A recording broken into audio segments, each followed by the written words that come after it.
الحمد لله رب العالمين والصلاة والسلام على سيد المرسلين وعلى آله وأصحابه أجمعين بارك وسلم تسليما كثيرا أما بعد فقد قال الله تعالى أعوذ بالله من الشيطان الرجيم بسم الله الرحمن الرحيم وإذا سألك عبادي عني فإني قريب أجيب دعوة الداعي إذا دعاني فليستجيبوا لي وليؤمنوا بي لعلهم يرشدون. قال الله تعالى في موضع آخر ادعوا ربكم تضرعا وخفية إنه لا يحب المعتدين. صدق الله العظيم. عن انس بن مالك رضي الله عنه قال قال رسول الله صلى الله عليه وسلم الدعاء مخ العبادة او كما قال عليه الصلاة والسلام. حاضرین محترم، انسان جب اپنی ماں کے پیٹ کے اندر اس کا وجود ہوتا ہے، ماں کے پیٹ کے اندر جب رحم جاتا ہے اور انسان کی ماں کے پیٹ کے اندر پیدائش شروع ہوتی ہے، اسی وقت سے یہ انسان رب کائنات کا محتاج اور ضرورت مند بن جاتا ہے، اور لے کر کے اس وقت سے زندگی کے اختتام تک اور پوری زندگی یہ اپنے رب کا محتاج اور ضرورت مند رہتا ہے. یوں تو انسان دنیا میں آنے کے بعد بہت سی ضرورتوں کے سبب اپنے جیسے ہمشکل انسانوں کا محتاج اور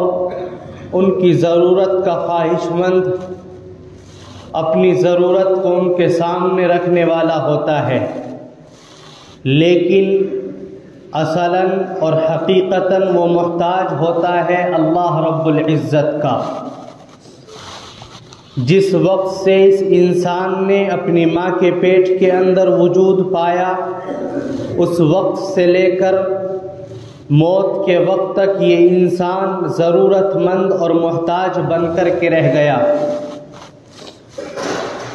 اور یہ انسان وہ ہے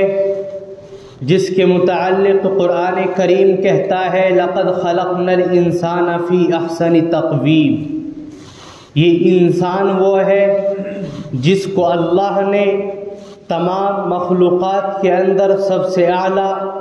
تمام مخلوقات کے اندر سب سے اشرف، تمام مخلوقات کے اندر سب سے افضل بنایا. لیکن یہ انسان اتنا سب کچھ ہونے کے باوجود دوسروں کا محتاج اور ضرورت مند ہمیشہ رہتا ہے. یہاں تک کہ ایک وقت آتا ہے کہ انسان کو کہنے والے بہت سے وہ لوگ جو اس کے لیے اپنی جان کو نچھاور کرنے کا وعدہ کرتے ہیں، وہ لوگ جو اپنے بھائی کے لیے اپنے تمام مال کو قربان کرنے کا وعدہ کرتے ہیں، وہ لوگ جو اپنے بھائی کے لیے، ایک انسان کے لیے اپنی تمام چیزوں کو اور خود اپنے آپ کو قربان کرنے کا وعدہ کر دیتے ہیں، لیکن اس انسان کے اوپر ایک وقت ایسا آتا ہے کہ نہ وہ بھائی اور نہ اس کے رشتہ دار جو اس کے لیے اپنی جان کا نذرانہ پیش کرنے کے لیے تیار تھے، جو اس کے لیے اپنے مال کو قربان کرنے کے لیے تیار تھے، جو اس انسان کے لیے اپنی جائیداد کو داؤں پیچ پر لگانے کے لیے تیار تھے، جب وہ وقت آتا ہے تو انسان مایوس ہو جاتا ہے، اور وہ انسان جو اس کی ہمدردی کا دعویٰ کرنے والے ہوتے ہیں وہ انسان خاموش اور تنہا کھڑے ہوئے نظر آتے ہیں. نہ ان کا مال کام آتا ہے، نہ ان کی جائیداد کام آتی ہے، نہ ان کی جانیں کام آتی ہے، دونوں انسان بے بس ہو جاتے ہیں۔ اس وقت میں اگر انسان کی کوئی ذات مدد کرنے والی ہے، اس وقت میں اگر کوئی ذات انسان کی ضرورت کو پورا کرنے والی ہے، اس وقت میں اگر کوئی ذات انسان کو تکمیل تک پہنچانے والی ہے اور انسان کی تمام ضروریات کا انتظام کرنے والی ہے، تو وہ حقیقی ذات اللہ رب العزت کی ذات گرامی ہے۔ معلوم یہ ہوا کہ انسان اپنی پوری زندگی میں سب سے زیادہ محتاج اور سب سے زیادہ ضرورت مند اپنے رب کا ہے، جس رب نے اس کو پیدا کیا ہے، جو رب اس کو موت دے رہا ہے، جس رب نے اسے زندگی گزارنے کا موقع دیا ہے، وہ انسان اس زندگی کے ایک ایک پل اور ایک ایک لمحے میں اپنے رب کائنات کا محتاج ہے۔ لیکن یہ انسان جب اس دنیا کی مستیوں کے اندر مست ہوتا ہے، اس دنیا کے اندر اس طریقے سے غافل ہو جاتا ہے، نہ اسے اپنا رب یاد رہتا ہے، نہ اسے اپنا پیدا کرنے والا یاد رہتا ہے، نہ اسے روزی دینے والا یاد رہتا ہے، انسان دنیا کی رنگینیوں کے اندر اس طریقے سے غافل ہوتا ہے کہ اپنے رب کو بھلا بیٹھتا ہے۔ وہ حقیقی رب جس نے اسے وجود بخشا، وہ حقیقی رب جس نے اسے اس دنیا کے اندر وجود بخشا اور اس دنیا کے اندر زندگی گزارنے کا ایک طریقہ اور سلیقہ سکھلایا، وہ انسان اپنے رب کو بھول جاتا ہے اور انسانوں سے اپنی امیدوں کو لگا لیتا ہے، انسانوں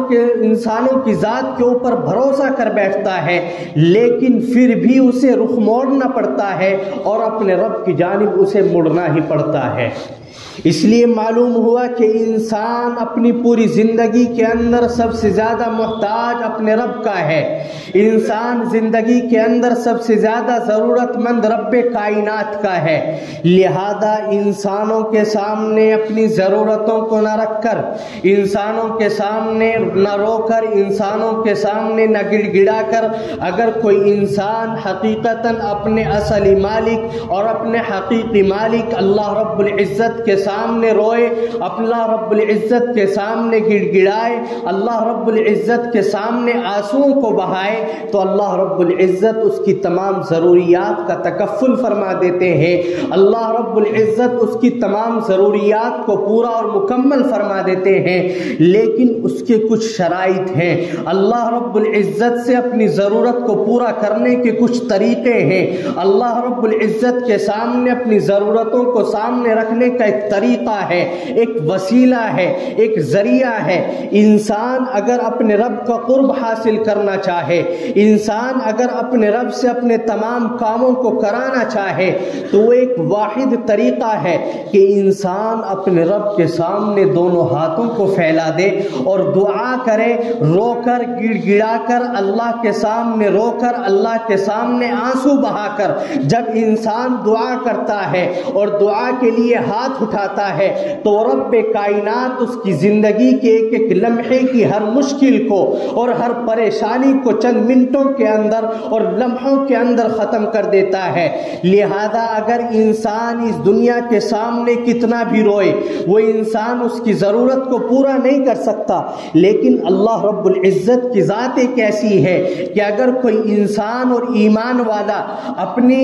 خالص اللہ کے لیے ایمان اور یقین کو سمجھ کر، یقین اور اعتماد کرتے ہوئے اپنے رب کے سامنے ہاتھ کو پھیلاتا ہے، دعائیں مانگتا ہے، تو اللہ رب العزت اس کی دعا کو ضرور قبول فرماتے ہیں اور اللہ رب العزت اس کی تمام ضروریات کو مکمل فرما دیتے ہیں۔ یہ دعا کیا ہے کہ جس کے ذریعے انسان اپنے رب کے سامنے اپنی حاجات کو رکھ سکے؟ یوں فرمایا کہ دعا ایک عبادت ہے، دعا ایک اہم فریضہ ہے۔ قرآن کریم کے اندر اللہ رب العزت نے فرمایا وَإِذَا سَأَلَكَ عِبَادِي عَنِّي فَإِنِّي قَرِيبٌ اجیب دعوت الداعی اذا دعانی فلیستجیبوا لی۔ اے میرے حبیب محمد الرسول اللہ صلی اللہ علیہ وسلم، اگر ایمان والے آپ سے سوال کریں میری ذات کے بارے میں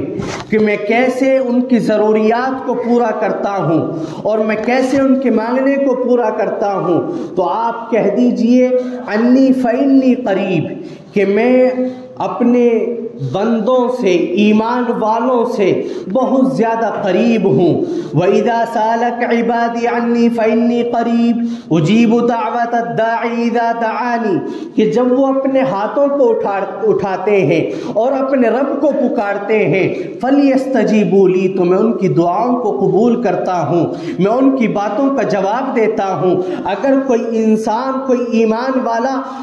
یقین اور اعتماد کے ساتھ اللہ کے سامنے روتا ہے اور اللہ سے دعائیں مانگتا ہے، لیکن خلوص کے ساتھ، اخلاص کے ساتھ، دعا کے اندر صرف توجہ اللہ کی جانب ہو، دعا کے اندر اس کو یہ محسوس ہو رہا ہو کہ وہ اپنے رب سے باتیں کر رہا ہے، اپنے رب سے اپنا سوال کر رہا ہے، تو اللہ فرماتے ہیں فَلْيَسْتَجِيبُوا لِي، تو میں اس کی دعاؤں کا جواب دیتا ہوں، میں اس کی باتوں کا جواب دیتا ہوں، اور جو وہ بندہ مانگتا ہے میں اس کی دعا کو ضرور قبول کرتا ہوں۔ حضرت موسیٰ علیہ السلام ایک مرتبہ گزرتے جا رہے ہیں، ایک شخص کو دیکھا کہ بہت رو رو کر کے دعائیں مانگ رہا ہے۔ حضرت موسیٰ کلیم اللہ ہے، اللہ سے باتیں ہوتی ہیں، اللہ کی بارگاہ میں عرض کیا اے میرے خدا، اگر میرے بس میں ہوتا تو میں اس کی تمام ضروریات کو پورا کر دیتا۔ اللہ رب العزت نے فرمایا اے موسیٰ، میں تم سے زیادہ اپنے بندوں پر رحم کرنے والا ہوں، لیکن یہ انسان جو رو کر کے دعا کر رہا ہے، یہ آپ کو ظاہر میں دکھ رہا ہے کہ یہ رو کر کے دعا کر رہا ہے، لیکن اس کا دل اس کی بکریوں کے اوپر اٹکا ہوا ہے، اس کا دل میری طرف متوجہ نہیں ہے، اس لیے اس کی دعائیں قبول نہیں ہو رہی ہے۔ حضرت موسیٰ علیہ السلام نے جا کر کے اس شخص سے عرض کیا کہ واقعہ کچھ ایسا ہے، لہذا اس شخص نے اپنی نیت کو خالص کیا اور صرف اپنی نیت کو اور اپنے دل و دماغ کو اللہ کی جانب متوجہ کیا اور پھر رو رو کر کے دعائیں مانگی، تو اللہ رب العزت نے اس کو وہ سب کچھ عطا فرما دیا اور اس کی دعاؤں کو قبول فرمایا۔ معلوم یہ ہوا کہ انسان جب ہاتھ اٹھائے اور اپنے رب کے سامنے روئے تو اس کا ذہن، اس کا دماغ صرف اور صرف اپنے رب کی جانب ہو۔ ہاتھ اٹھاتے ہیں، آدھے ایک ایک گھنٹے کی دعائیں ہو رہی ہیں، ادھر نمازیں پڑھی جا رہی ہیں، لیکن ہمارا ذہن، ہمارا دماغ ہمارے کاروبار کی جانب ہے، ہمارے گھروں کی جانب ہے، بیوی بچوں کی جانب ہے اور دعائیں مانگی جا رہی ہیں۔ دوسرے لمحے دل کے اندر پھر خیال پیدا ہوتا ہے کہ میں نے 20 منٹ دعائیں مانگی لیکن میرے رب نے دعا قبول نہیں کی، لیکن معلوم نہیں کہ میرے دل کے اندر کیا کھوٹ ہے۔ جب میں دعا کر رہا تھا تو میں نے اپنے رب کو متوجہ نہیں کیا تھا، میں نے اپنے دل کو اپنے رب کی جانب متوجہ نہیں کیا تھا، اس لیے میری دعائیں قبول نہیں ہو رہی تھی۔ اور دوسری جگہ قرآن کریم ارشاد فرماتا ہے ادعوا ربکم تضرعا وخفیا، اے لوگو تم اپنے رب کو پکارو آہستہ بھی، اپنے رب کو پکارو زور سے بھی، اونچی آواز میں بھی، آہستہ بھی، یعنی جس طریقے سے تم اپنے رب کو راضی کر سکتے ہو۔ دن کے اندر آپ خاموشی سے دعا مانگ سکتے ہیں، اپنے رب کے سامنے رو سکتے ہیں، گڑ گڑا سکتے ہیں، تو آہستہ الفاظ میں اپنے رب کے سامنے روئیں، اپنے رب سے مانگیں۔ رات کا وقت ہے، تنہائی کا وقت ہے، آپ اکیلے ہیں، اس وقت میں اپنے رب کو بلند آواز سے پکارو، اور بلند آواز سے اس طریقے سے پکارو کہ دل آپ کا خالص ہو، نیت آپ کی خالص ہو، آپ کی نیت کے اندر اخلاص ہو۔ جب ان اہتمام کے ساتھ انسان دعا کرتا ہے تو اللہ رب العزت اس کی دعا کو ضرور قبول فرماتے ہیں۔ اور اللہ کے نبی صلی اللہ علیہ وسلم نے ارشاد فرمایا الدعاء مخ العبادہ، کہ دعا عبادت کا مغز ہے۔ انسان عبادت کرتا ہے عبادت کرنے کے بعد پھر اپنے رب کے سامنے ہاتھوں کو پھیلاتا ہے، دعائیں مانگتا ہے، تو اللہ فرماتے ہیں کہ اس کی دعا ضرور قبول ہوتی ہے۔ جس طرح انسان کے جسم کے اندر ایک مغز اور دماغ اللہ نے رکھا ہے، اگر وہ دماغ خراب ہو جائے یا اس دماغ کے اندر کچھ نقص پیدا ہو جائے تو انسان کا پورا جسم بیکار ہے۔ اسی طریقے سے عبادت آپ نے جیسی کی ہے وہ تو ہے ہی، لیکن اگر آپ کی دعا کے اندر کوئی مزہ نہیں ہے اور آپ کی دعا کے اندر اخلاص نہیں ہے تو نہیں معلوم کہ وہ آپ کی عبادت کس درجے کی ہے اور کس لائق ہے۔ اس لیے فرمایا الدعاء مخ العبادہ، کہ دعا عبادت کا مغز ہے۔ جب انسان نماز پڑھتا ہے تو وہ دعا مانگے، جب وہ روزہ رکھتا ہے تو دعا مانگے۔ دعا کی قبولیت کے بہت سے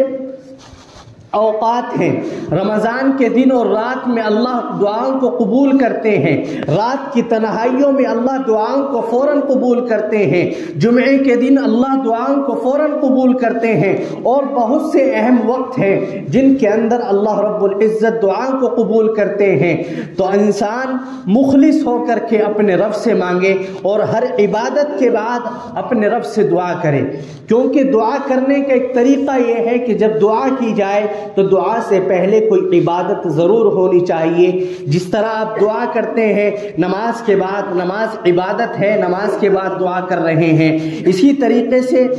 کچھ وظیفہ آپ نے پڑھا اس کے بعد آپ دعا کر رہے ہیں، تو ان عبادتوں کے بعد جو دعائیں کی جاتی ہیں اللہ رب العزت اس کو قبول فرماتے ہیں۔ اور کچھ جگہیں اور کچھ مقام ایسے ہیں کہ جہاں پر انسان دعا کرتا ہے تو اللہ اس کی دعاؤں کو ضرور قبول کرتے ہیں۔ جس طرح آپ مسجد کے اندر بیٹھے ہوئے ہو، جس طریقے سے خانہ کعبہ کے سامنے آپ موجود ہوں، صحن حرم میں آپ موجود ہوں، مسجد نبوی میں آپ موجود ہوں، مقدس مقامات پر آپ موجود ہوں، ان جگہوں پر دعائیں قبول ہوتی ہیں۔ غرض کہنے کا سب باتوں کا مقصد اور خلاصہ یہ ہے کہ انسان اپنی ضرورتوں کو اپنے رب کے سامنے رکھے، اور رب کے سامنے رکھنے کا طریقہ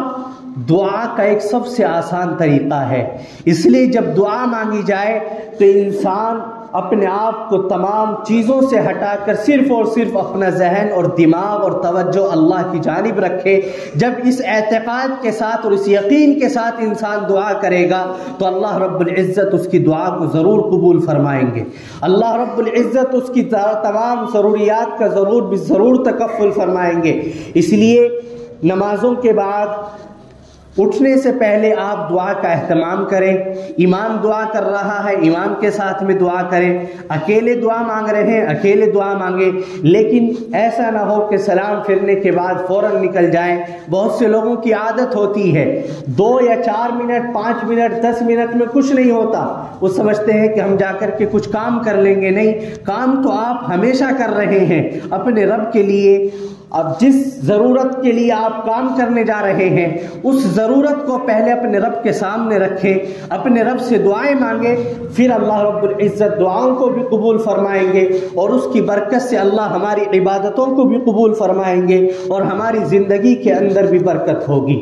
اس لیے فرمایا ایک حدیث کے اندر لا يرد القضاء الا الدعاء، کہ تقدیر کو اگر کوئی چیز بدل سکتی ہے تو وہ صرف اور صرف دعا بدل سکتی ہے۔ انسان کے مقدر کے اندر کیا لکھا ہوا ہے کوئی نہیں جانتا، لیکن جب اپنے رب کے سامنے روئے اور گر گلائے دعا مانگے تو اللہ رب العزت اس دعا کی برکت سے اس کی تقدیر کو بدل دیتے ہیں۔ اور دوسری جگہ فرمایا کہ عمر کو اگر کوئی چیز بڑھا سکتی ہے تو وہ صرف نیکی ہے، تو انسان نیکیوں کو انجام دے تاکہ اس کی عمر کے اندر بھی برکت ہو۔ عمر کے اندر برکت ہونا اور عمر کے اندر اضافہ ہونا، کہ عمر نیکیوں سے عمر کے اندر اضافہ ہوتا ہے، اس طریقے سے نہیں کہ پہلے اللہ نے آپ کی عمر 60 سال رکھی ہو اور پھر آپ نے نیک کام زیادہ کر دیے ہوں تو وہ عمر آپ کی 70 یا 80 سال کی ہو گئی ہو، نہیں، بلکہ اس کا مطلب اور خلاصہ یہ ہے کہ اللہ رب العزت آپ کی عمر کے اندر برکت دیتے ہیں۔ یعنی وہ تمام کام جو انسان 80 سال کی زندگی میں مکمل نہیں کر سکتا وہ انسان اپنی 50 سال اور 60 سالہ زندگی میں اللہ رب العزت کی برکت سے وہ اپنے تمام کاموں کو، اپنے بیوی بچوں سے، اپنے بیٹیوں سے، تمام کاموں سے وہ انسان فارغ ہو جاتا ہے۔ اس لیے نیکیوں کو خوب انجام دے، نیکیوں کے اندر کثرت کریں، استغفار کا اہتمام کریں، دعاؤں کا اہتمام کریں۔ اللہ رب العزت ہم سب کی دعاؤں کو بھی قبول فرمائے، ان چند باتوں کے اوپر مجھے اور آپ کو عمل کی توفیق نصیب فرمائے۔ وآخر دعوانا الحمد للہ رب العالمین۔